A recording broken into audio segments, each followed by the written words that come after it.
Bonjour, bien-aimés du Seigneur.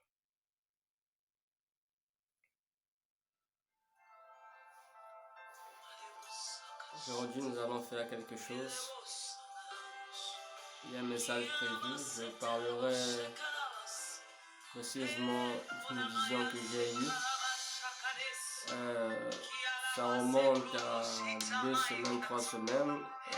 Le samedi 07, 8e mois 2021. Donc, c'est précisément en août. La première semaine du mois de août.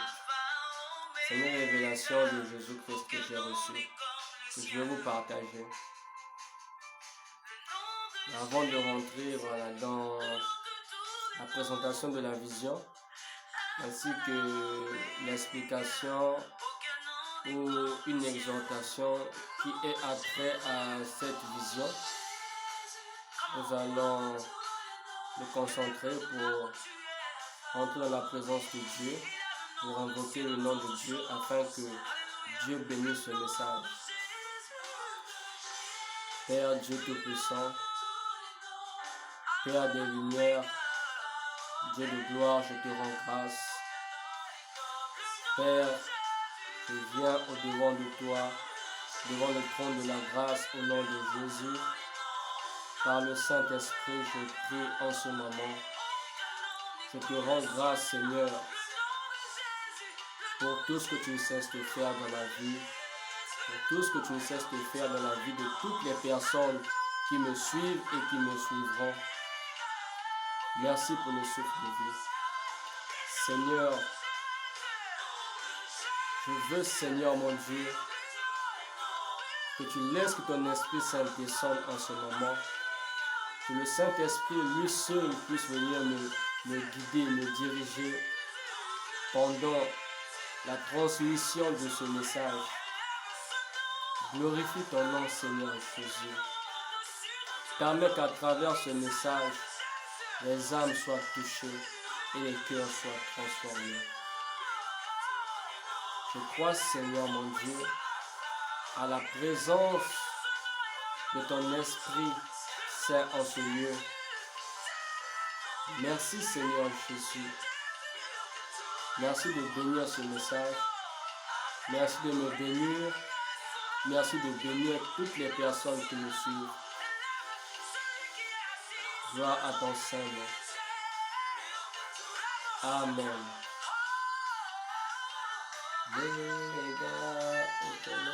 Comme le ciel. Le nom de Jésus, plus haut que tous les noms. Alpha, Oméga, aucun nom n'est comme le ciel. Amen. Avant de vous parler de cette vision, c'est une révélation de Jésus-Christ lui-même. Ne vous étonnez pas si Jésus révèle, parce que quand vous liriez dans les 4 évangiles, Jésus-Christ dit que jusqu'ici, jusqu'alors, le Père agit, le Fils aussi agit. Donc, le Père, Dieu le Père peut agir, le Fils peut agir, et le Saint-Esprit de Dieu peut agir. Vous pourrez prendre votre Bible, vous verrez dans Actes 23, verset 11, l'apôtre Paul, en dehors de la première apparition de Jésus-Christ, Jésus était encore apparu à l'apôtre Paul, dans Actes 23, verset 11. Donc, dans Acte 2, nous avons vu comment Dieu avait envoyé le Saint-Esprit aux apôtres. Mais dans Acte 23, 11, on voit le Seigneur Jésus venir donner un message à Paul, qui était d'abord un message d'assurance qu'il a avec lui, et c'était aussi un message de direction. Donc nous allons lire, je ne veux pas lire cela, je donne, donc si quelqu'un a quelque chose à noter, qu'il le fasse, c'est important.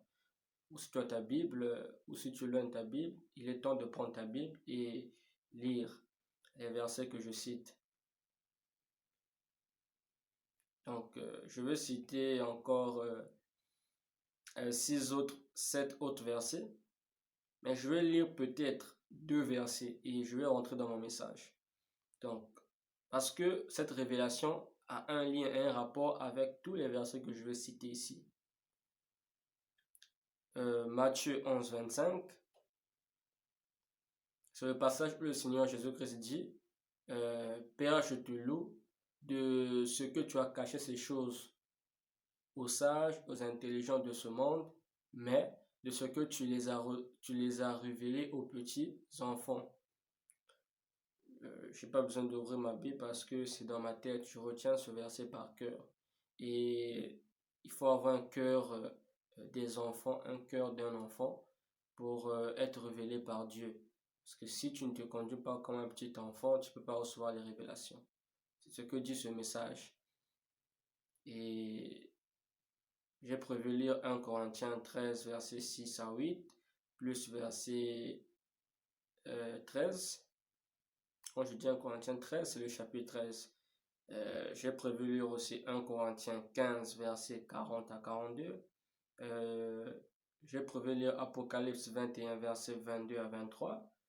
Plus Apocalypse 22, verset 14. Mais j'aimerais au moins lire 1 Corinthiens 13, versets 6 à 8.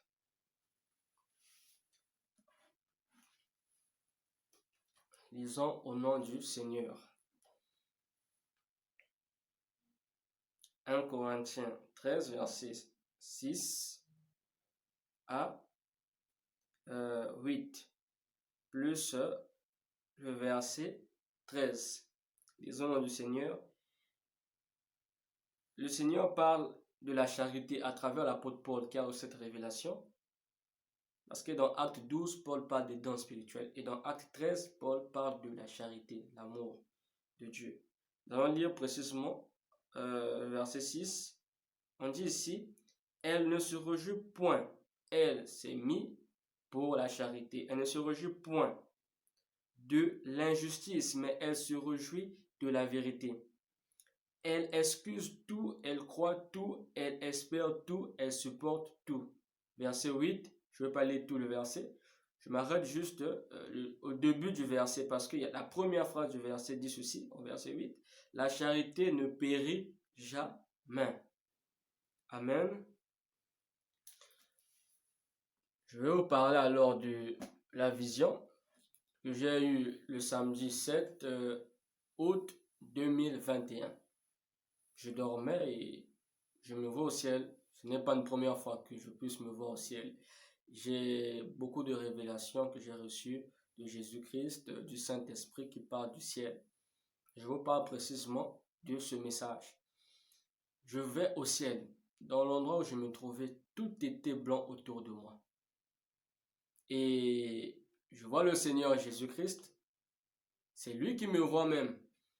Et il m'appelle. Il dit, mon fils, approche, viens. J'étais un peu timide. Et le Seigneur me dit, n'aie pas peur. Tu es avec moi. C'est le Seigneur Jésus que j'ai vu. Et quand j'avance devant lui, on était comme devant une cantine. Un endroit qui ressemblait à une cantine. Il y avait un ange à l'intérieur. C'est pas un ange avec les ailes. Voilà. C'est un ange qui avait la forme humaine. Il était à l'intérieur. C'était comme une cantine. Donc ça ressemblait peut-être à des endroits où... Voilà, vous maîtrisez voilà, les discothèques. Il y a comme un endroit où voilà, on sert de la boisson. Il y a comme une barre comme ça. Et tout était en blanc. J'avais une robe blanche. En tout cas, le vêtement ressemblait à une robe qui descendait jusqu'à mes pieds. Même bien plus que ce vêtement, cette chemise que j'ai portée. Et le Seigneur Jésus aussi avait un vêtement qui ressemblait à une robe blanche qui descendait jusqu'aux pieds. Ainsi que l'ange qui était à l'intérieur. Et tout autour de nous était blanc. Et quand le Seigneur m'appela, il était levé à côté d'un endroit qui ressemblait comme à une cantine. Et derrière nous se trouvait une longue table. Je ne peux pas expliquer ou vous donner les dimensions. C'était vraiment une longue table. Et sur cette table, une table blanche. Sur cette table, il y avait des assiettes, il y avait des chaises blanches, tout était blanc. des pochettes blanches, voilà. Et il y avait des assiettes, il y avait des cuillères, des fourchettes, il y avait des verres et des coupes blanches. Bon, les coupes ressemblaient comme à de l'or, mais tout était vraiment blanc autour de nous. Tout était blanc. Et j'ai vu la gloire du Seigneur. J'ai vu Jésus. J'étais un peu étonné en le voyant. J'étais comme ça en fait. J'étais surpris. J'ai dit waouh. Je suis devant le Seigneur. Et le Seigneur était tout souriant. Il était joyeux devant moi. Il y avait vraiment une joie. Il me voyait avec une joie. Et c'était vraiment une joie. Je sentais une paix dans mon cœur quand je voyais le Seigneur. Et moi aussi, j'étais en joie devant le Seigneur. Et s'il faut passer un peu à une phase de description, voilà. J'ai vu le Seigneur, c'est pas pour la première fois que je vois Jésus. En tout cas, il était plus élancé que moi. De nature, je suis court. Il était plus élancé que moi. Il avait des cheveux blancs. Des cheveux... Non, non, il avait des cheveux noirs qui descendaient, voilà, jusqu'aux épaules. En tout cas, des cheveux, des longs cheveux. Et son visage, en tout cas, avait dégagé un grand éclat. Donc, semblable au soleil. Mais je voyais son visage, je voyais ses yeux, je voyais sa bouche, je voyais son nez, je voyais ses oreilles. Et je le regardais comme ça, vu que je suis court de nature, je le regardais comme ça.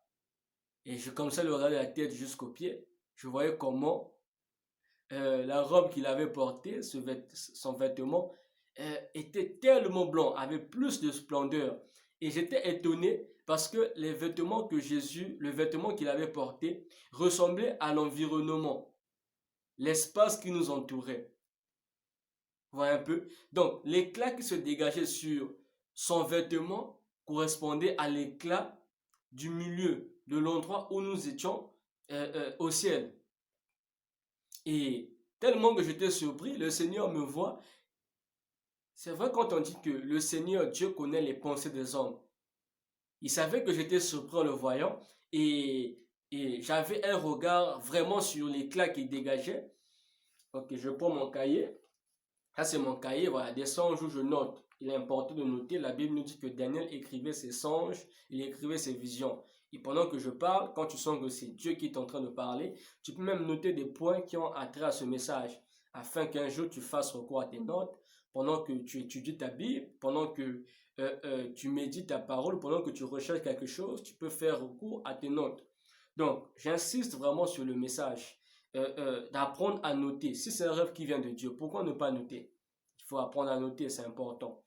Et le Seigneur me dit ceci, quand je te regarde, non, quand tu me regardes, tu constates que ton éclat de ton habit est différent. Tu constates que mon éclat, tu constates que l'éclat de mon habit est différent du tien, de ton éclat. Et je dis oui, Seigneur. Il me dit ensuite, ceux qui viendront au ciel n'auront pas tous le même éclat. Et quand même tu regarderas un ange, tu verras que tu n'auras pas le même éclat que lui. Quand il dit quand même tu regarderas un ange, je vois maintenant l'homme qui était dans comme cette petite discothèque, comme cette petite cantine, parce que je ne sais pas ce qu'il faisait, s'il préparait ou comment. En tout cas, au ciel, j'étais comme un invité. C'était comme une fête qui se préparait parce qu'il y avait une longue table. Vous voyez un peu? Et il me dit quand même tu regarderas un ange, tu verras que tu n'auras pas le même éclat que lui. Et je regarde l'ange qui était tout non loin de nous. Il était non loin de nous. Et je le regarde, je constate que mon vêtement que j'ai porté était différent de son vêtement. L'éclat était différent. Lui, son éclat était à peu près comme l'éclat du soleil. À peu près comme la lumière du soleil. Comme un peu jaune, avec du blanc, je ne sais pas comment expliquer. Mais le Seigneur, son vêtement était tellement blanc, comme de la lumière, en tout cas était blanc, et son vêtement correspondait. Donc j'avais l'impression que tout ce qui était autour de moi ressemblait à Jésus, la table ressemblait à Jésus, euh, Donc, je voyais la lumière qui était autour de moi ressembler à Jésus. Je sentais une paix, une joie qui se dégageait dans l'environnement où j'étais face au Fils de Dieu. Et il me dit encore, alors je posais une question à Jésus-Christ. Je dis, mais comment nous allons faire pour être ou demeurer ensemble si nous n'avons pas le même éclat? Le Seigneur me dit, ne pense pas qu'il y aura la jalousie au ciel. Et il ajouta, cette nature n'est pas en toi. Ici, il n'y a pas la jalousie. Il dit ici, à l'endroit où il se trouvait, il dit ici, il n'y a pas la jalousie. La Bible parle de 3 ciels. Donc, le 3e ciel, c'est le ciel où se trouve le Dieu très haut. C'est là où j'étais. Il dit ici, il n'y a pas la jalousie. Donc, c'est un message qui nous introduit dans l'amour et qui nous parle de la jalousie. C'est plusieurs messages à la fois. Et quand je me suis réveillé, je me suis aperçu que Jésus-Christ, il est vraiment amour. Parce que j'ai senti cet amour devant lui. Et la Bible nous dit qu'il nous a aimés le premier. Il nous a tant aimés. Il est venu se donner pour nous à la croix, pour prendre nos péchés. Quel amour! Jean 3, verset 16. Car Dieu a tant aimé le monde qu'il a envoyé son Fils unique, afin que quiconque croit en lui ne périsse point, mais qu'il ait la vie éternelle. Donc, le sacrifice de la mort de Jésus est important pour que toi qui me suis, tu sois sauvé. Est-ce que tu crois que Jésus est mort pour toi? Il faut le croire dans ton cœur. Tu seras sauvé. Il faut le croire. Et prenons l'aspect des paroles ou de la question que j'ai posée à Jésus. Comment on fera? Il me dit qu'ici, il n'y a pas la jalousie. Alors, fais attention, mon frère, ma soeur, toi qui tombes souvent dans la jalousie. Et quand je me suis réveillé, j'ai réfléchi à toutes ces choses.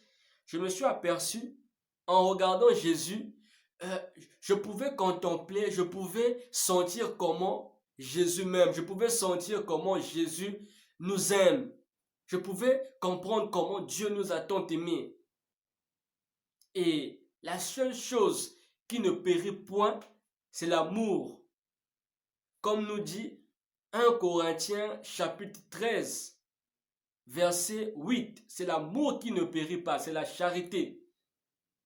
Et pour vaincre, je me suis aperçu tellement que j'étais dans une grande splendeur devant Jésus-Christ. Je me suis tellement aperçu comment Dieu est amour. Je me suis dit non, il y a un message qui est en rapport avec la jalousie, mais c'est l'amour qui tue la jalousie.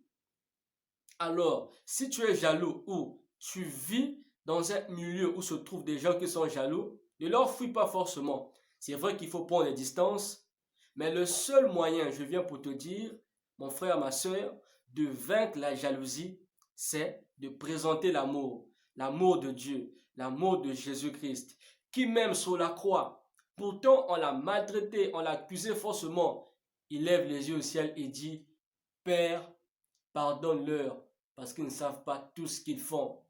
Il dit, Père, le message de Jésus à la croix, c'était un message de pardon qui révèle l'amour de Dieu.